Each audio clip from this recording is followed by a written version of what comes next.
Kemudian ada satu hari teman saya di Indonesia datang ke Tarim, terus beliau ada ziarah-ziarah gitu. Ada satu hari beliau ini diajakin ziarah sama orang Tarim, pergi ke tukang jahit. Saya ditawarin ikut. Dia bilang, yuk ikut, hari ini kita mau berkunjung. Ziarah itu maksudnya berkunjung ya, kadang-kadang kepada yang sudah meninggal, kadang-kadang juga kepada yang masih hidup. Dia bilang, yuk ikut saya mau ziarah gitu. Saya bilang, kemana? Ke Fulanah bin Fulah tukang jahit gitu. Saya bilang, ngapain? Saya nggak ada baju yang lagi mau saya jahit kok. Dia bilang, saya juga nggak punya baju yang saya mau jahit. Lagian dia juga nggak jahit baju, dia cuman jahitnya mukena aja. Dia jahitnya mukena aja, dan dia itu juga udah tua. Jadi kadang-kadang juga baju atau mukenanya warna hijau, benangnya warna merah. Udah nggak terlalu lihat juga gitu matanya. Saya bilang, lah kalau kayak gitu ngapain kita jahit sama dia gitu? Dia bilang, berkah. Yuk. Akhirnya saya ikut aja tuh. Saya ikut sambil mikir gitu, ini ngapain sih kita ziarah atau pergi berkunjung ke rumah tukang jahit gitu kan. Awal mau masuk ke rumah dia tuh, dan ini ya tukang jahit ini teman-teman, nggak mau dibayar lebih daripada ongkosnya. Zaman itu kayak 20-an tahun lalu lah, berarti kan tahun 2003. Sekarang udah tahun 2023, pas 20 tahun lalu. Itu tuh bayarannya cuma mau 5.000 perak untuk jahit satu mukena, nggak mau lebih. Kalau dikasih lebih dibalikin sama dia. Dia bilang, nanti saya takutnya nggak dapat pahala dari jahitan saya, diambil balik aja. Jadi dia cuma mau jahit mukena dan hanya mau dibayar 5.000 perak. Saya waktu awal mau masuk ke rumah dia nih, saya dengerin suara mesin jahit. Emang udah pasti namanya rumahnya orang tukang jahit kan kedengeran suaranya mesin jahit dong. Masa mau kedengeran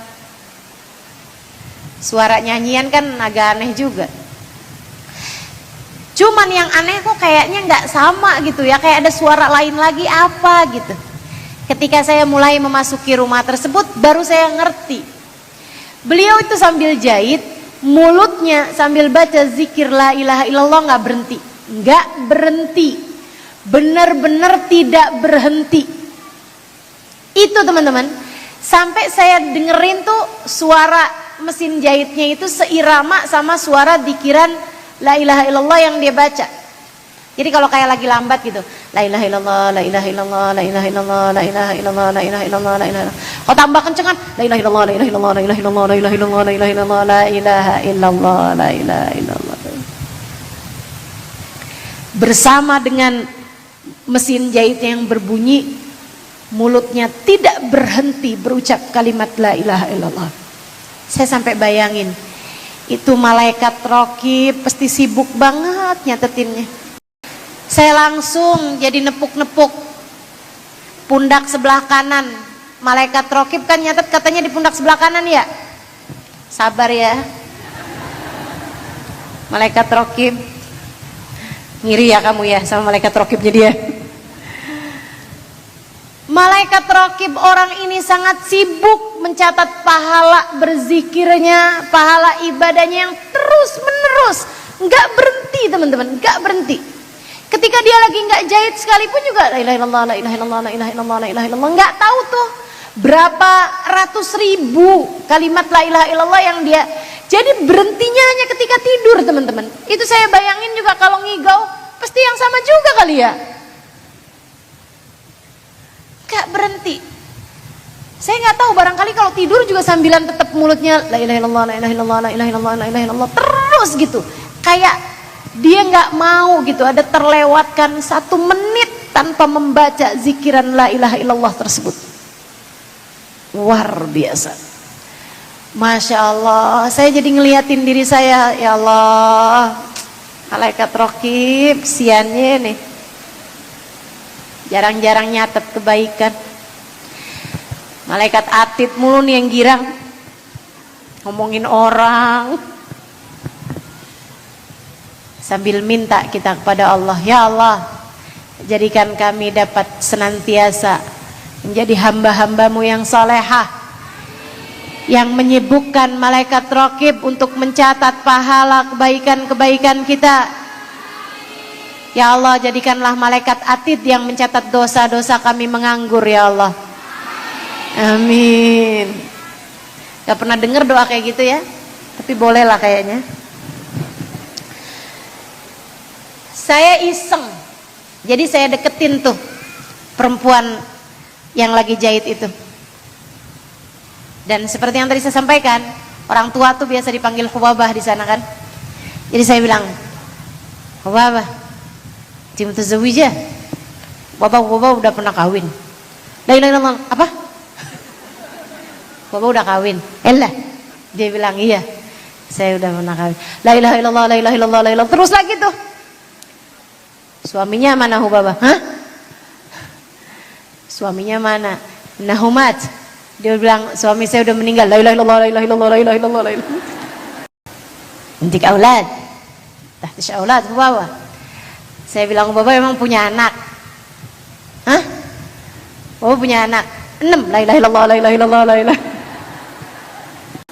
Terus aja ya, iseng saya. Hamba-hamba tercinta di sisi Allah. Allah tuh mensifati orang munafik di zaman Nabi. Orang munafik di zaman Nabi disifatin sama Allah Subhanahu wa taala dalam Al-Qur'an, alladzina la yadhkurunallaha illa qalila. Kata Allah Subhanahu wa taala, orang munafik ini enggak zikir kecuali sedikit. Dikirannya dikit orang munafik. Orang munafik di zaman Nabi zikirannya dikit. Ada orang-orang mukmin di zaman sekarang yang bahkan tidak berzikir. Kamukah itu orangnya?